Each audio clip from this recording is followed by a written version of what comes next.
Thus far, like a typical philosopher, I've been trying to explain what Zen and Buddhism is. And odd as it may seem, this is really quite the wrong thing to do. And stranger still, if in these talks I succeed in giving you some sort of impression that you understand that the whole problem has been made clear in words, I shall really have deceived you. Because you see, part of the whole reason why life seems problematic to us and why we go in for philosophies to try and clear it all up is that what we are trying to do is we are trying to fit the order of the universe to the order of words. And that's, in a way, what I'm trying to do in making this whole question of Eastern philosophy clear.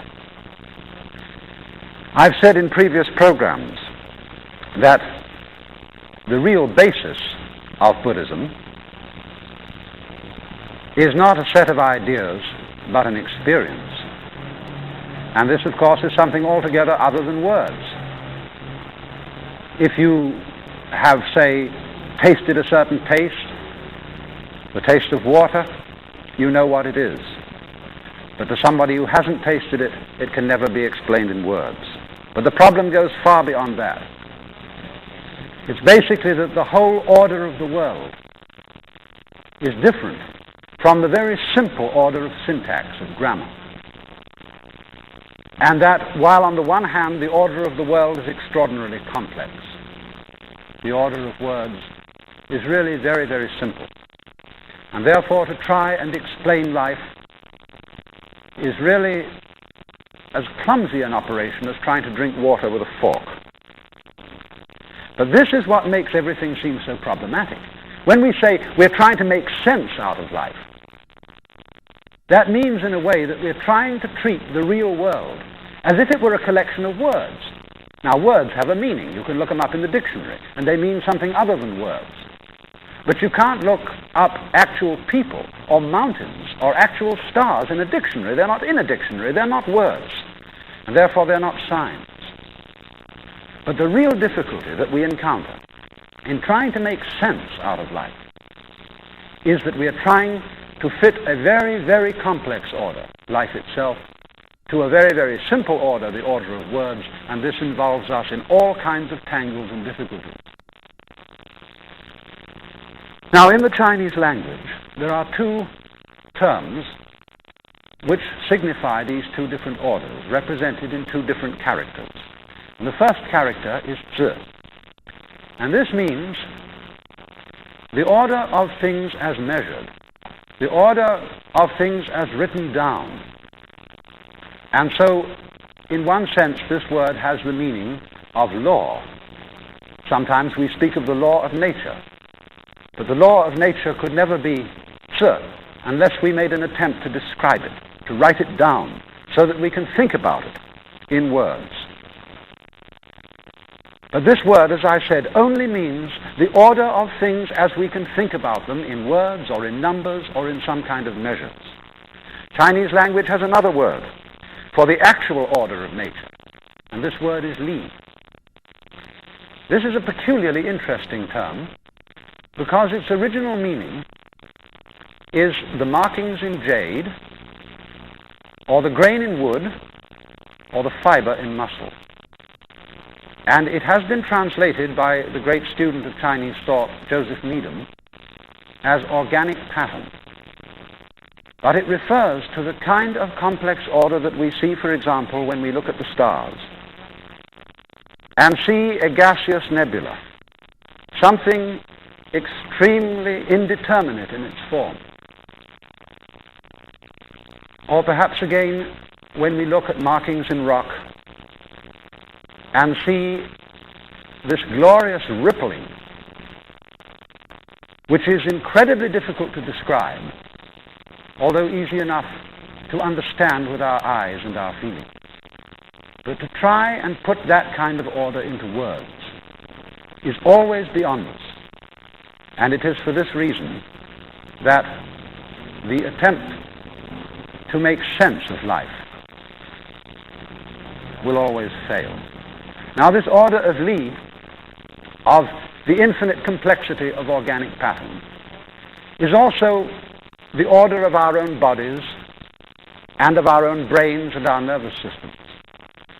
We actually live in terms of that order. For as I've often said, we don't figure out in words or in ordered thoughts how we grow our own bodies, how we structure our bones, how we regulate our metabolism. And we don't really even know how we manage to be conscious, how we actually think, and how we actually make decisions. We do these things indeed, but the processes of the order of the physical body which underlie them are completely mysterious to us, and that means we can't describe them, even though we can do them. I can open and close my hand, and a physiologist can tell me exactly how I do it in his physiological terms. But strangely enough, that doesn't really enable the physiologist to open and close his hand any better than I can do it, who don't understand the physiology of the thing at all. And so you see, we are actually relying all the time upon this peculiar, unintelligible, that is unintelligible in words, form of natural order. It's at the basis of everything we do. And even when we try to figure something out and describe it in words, make a decision on the basis of that, we are relying unconsciously upon a kind of order that we don't figure out at all. And that order constitutes what in Chinese would be called our Xing. That means our basic nature. And Zen Buddhism is described as the art of seeing into one's own nature. Now you see, as we are ordinarily brought up, in the process of education by our parents and by our teachers, we are very carefully drilled not to rely on our spontaneous functioning. We are taught very carefully to figure everything out. That is to say, the first thing we learn in life is the names for everything. And that teaches us to treat all the various things of the world as separate objects. A tree is a tree. And we are taught also to behave consistently, almost as if we were characters in a book. You know how the critics criticize a character in a novel very often. They say, Mr. So-and-so, the author, doesn't make his characters very consistent, as if they were actually consistent in life. And I think sometimes we take our cues for living from literature. And therefore, since we are brought up to make sense of ourselves, to be able to account for ourselves, that is to say, to be able to rationalize our actions in words, we are always developing a kind of second self inside us, which in Zen is called the observing self. And this is the self that, as it were, comments on us all the time, that asks, oh, what will other people say? Am I being consistent? Does what I do make any sense? The sociologist George Herbert Mead called this the interiorized other. That is to say, we kind of have an interior picture of a very general and vague kind, what the reaction to us is of other people. Now that reaction is almost invariably communicated to us through what other people say and think. And therefore this becomes, as it were, interiorized as a second self who is commenting all the time upon what we're doing.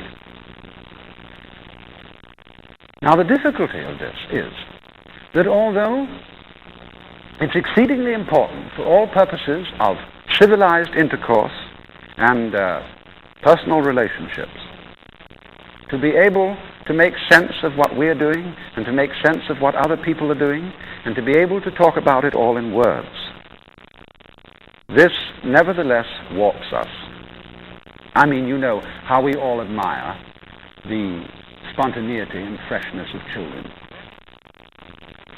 And then it's regrettable but necessary that as a child is brought up, it becomes more and more self-conscious, and it loses its freshness, and more, the human being seems to be turned into a creature, calculated to get in his own way. He gets in his own way because, as I've explained, he's always questioning himself. He's always trying to fit the order of his nature into the order of sense, the order of thought and words.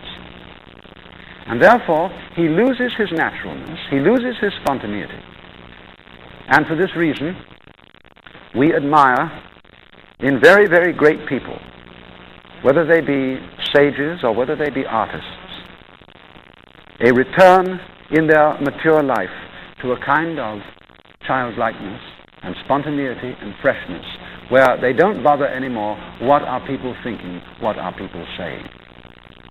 You know, I was once having a talk with a friend, and we were discussing the kind of conversation where people bring up the question of the latest bestseller. Have you read it? And when I was about 20 years old, 23 and so on, I always thought, oh, I have to say I've read it, even if I've read only a review, because somehow I would be shamed if I hadn't. And he said, you know, I've got to the stage of life where I don't have to bother about that sort of thing at all anymore. If I haven't read it, I haven't read it, so what? I mean, this is the simplest sort of example of the way a person after a while comes to accept his natural self. Now, the process of educating people may be likened in a way to a Procrustean bed. You know that gentleman in Greek mythology called Procrustes? He had a bed for overnight guests. And if they were too long for it, they were chopped down. If they were too short for it, they were stretched. And this always involved some injury to the overnight guest. And in the same way, the process of upbringing involves some warping of our nature. And Zen and Buddhism in general have as their objective the curing of this inevitable disease which we contract as a kind of poisonous byproduct of being civilized. You know, it's like you salt meat to preserve it. But when you want to eat it, you have to soak the salt out of it. And so in the same way, the barrier of awkwardness, of self-consciousness, can be taken away. And so you might say, the objective of Zen is to restore a person to his original naturalness, his original spontaneity. Now then, when a Zen master then, who is such a person, who has regained his own naturalness, is asked such a question as, what is the fundamental meaning of the universe? He answers, in other words, he just acts. And the whole literature of Zen is full of extraordinary stories of this kind. For example, a student came to one of the old Chinese masters, whose name was Chao Chu, and said, I understand that when the body dies and crumbles away to dust, there is one thing that remains. What is that one thing? And Joshu said, it's windy again this morning. On another occasion, another student came to him and said, I'd like to have some instruction in Buddhism. And Joshu said, have you had breakfast? Yes. Then go wash your bowl. Period. Another old master was asked, what is the entrance to the path? He said, do you hear the mountain stream? Yes. There's the way to enter. And still another was up in front of a group of students one day about to preach a sort of sermon. And just as he was opening his mouth to start, a bird was singing on a nearby tree. And so he waited and let the bird sing. When the bird finished, he said, sermon is ended. The whole literature of Zen is full of tales of this kind, of apparently amazingly nonsensical responses to perfectly sensible philosophical or moral or religious questions. I mean, supposing in a Christian church a preacher got up and after saying the preliminary invocation, remained dead silent for 5 minutes, and then walked down from the pulpit. Or clapped his hands together and disappeared. Or threw something at the congregation and said, "That's it." We would think he was out of his mind. And yet, in Zen, this makes better sense than anything. Because the question comes from the order of words. The answer comes from the order of nature, from Li. So is this a matter of saying, well, Zen is a kind of cult of whimsy, caprice, and uncontrolled spontaneity, where we learn to act just as we please, anything goes? No, it's not that. It is rather this, that we are so unaccustomed to acting with spontaneity that we have no faith in it. And therefore, we don't, as it were, acquire practice in the use of spontaneous action. We are only practiced in the use of deliberate action. And what Zen proposes to do is to give us training in the practice of spontaneous action. For at the basis of all Chinese thought, there is a profound trust or faith in the natural functioning of our own mind bodies. That is to say, it would never occur to them to make sense that we should mistrust our own nature, that we should say man's nature is fundamentally depraved and unreliable. Because if that were true, we would not even be able to trust our own mistrusting. And then we should be tied up in an entirely vicious circle. To do anything at all, man has to be able to trust himself, and therefore to trust his own spontaneous functioning. And for this reason, Zen Buddhism, historically in China and Japan, has provided, as it were, the Zen monastery as a protected area in which this training can take place. Now, of course, I'm not right exactly in referring to it as a monastery, because this is not a place which is a home for monks in our sense. That is for people who take life vows of poverty, chastity, and obedience. It's rather more like a school, a training school or a seminary, where a student goes for a limited period for training in the art of Zen under circumstances which are protected. And thus, the head of this sort of an institution is a Zen master. This is an old painting by Soga Jasoku, Japanese painter, of the great Chinese master Lin Chi. Look at that man. Tigerish, fierce, forbidding. Or consider a modern type. This is a living Zen master in Kyoto today. A serene, slightly humorous, powerful man, completely at ease. Or this Sokean Sasaki, who taught Zen in the United States for very many years. A master, but not a master in the ordinary sense, because in a way, he has nothing to teach. He has no system of doctrine. He really is a master created by a student, by a person seeking out such an individual, because he seems to have this peculiar serenity, lack of self-consciousness, unproblematic way of life, to ask him, what is it all about? Will you please accept me as your student? And so here a prospective student comes to a Zen monastery and asks to be admitted. And the answer is invariably, we don't take anybody new here. There are lots of people here as it is, and there isn't enough rice to go around. And in any case, what would you want to study Zen for? What is there to study? There's nothing to teach. And so he has to sit and wait, humbly and patiently, with his head on the steps, until the people inside, the master, feel like getting around to admitting him. This is, of course, a test of his sincerity. And it's putting it up to him. You know the saying, anybody who goes to see a psychiatrist ought to have his head examined. There are several double takes in that. In the same way, anybody who sticks his neck out and applies to study with a Zen master has applied to be taught what can't be taught. So eventually, they let him in. And here he comes for his first interview with the master. And in this interview, the master doesn't tell him anything. He simply asks him a question. You know, it's not quite a silly question that gets a silly answer.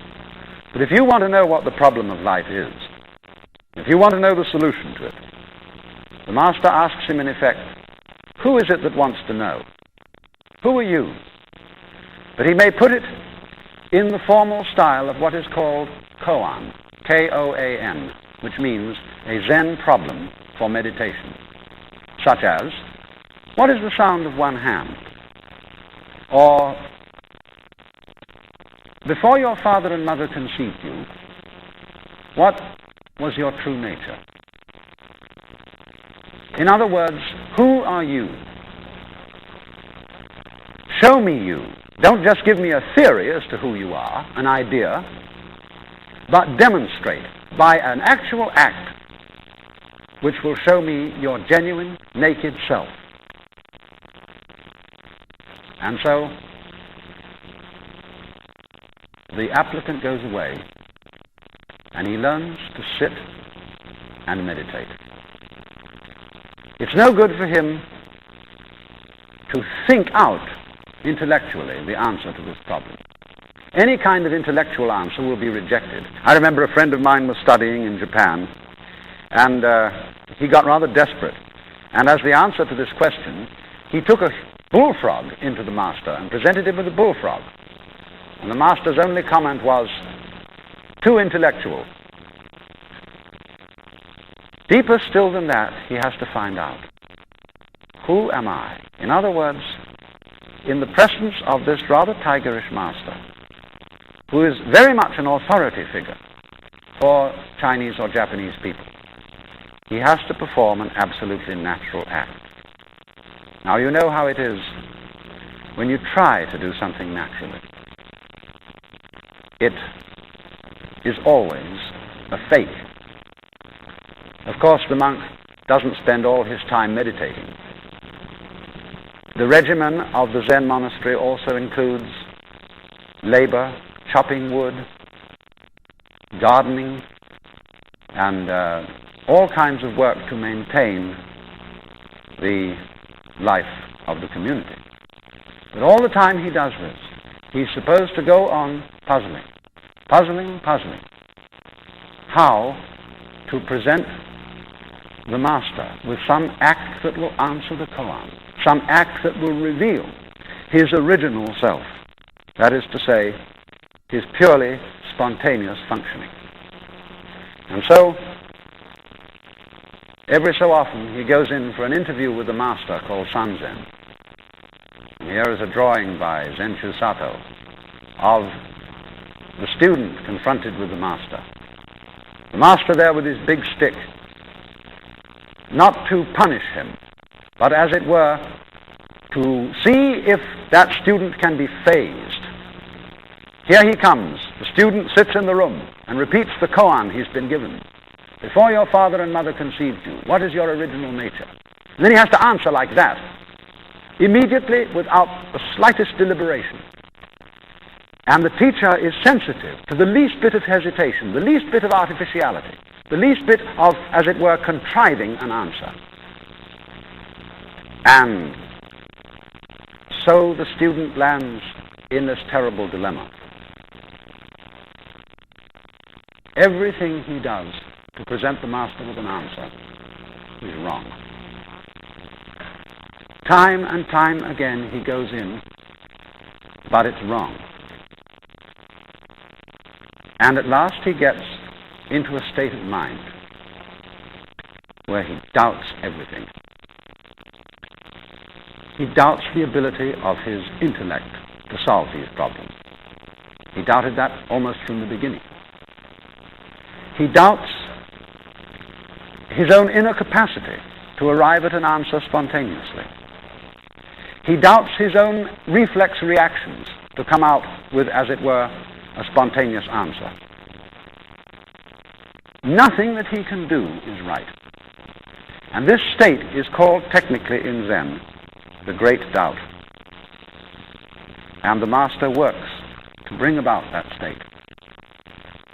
Now you see, when you get to the situation where you doubt everything you do, and you have no longer any confidence in yourself, what is happening is that your ordinary, trained-in way of acting deliberately, is being undermined.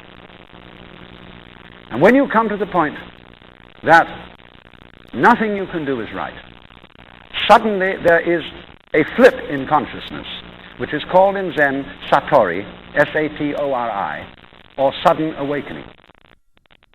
And at that moment, the observing self, the self which comments on oneself all the time, the self which obstructs, dissolves and disappears.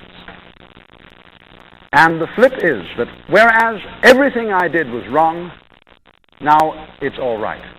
And the monk becomes unobstructed, free as the clouds.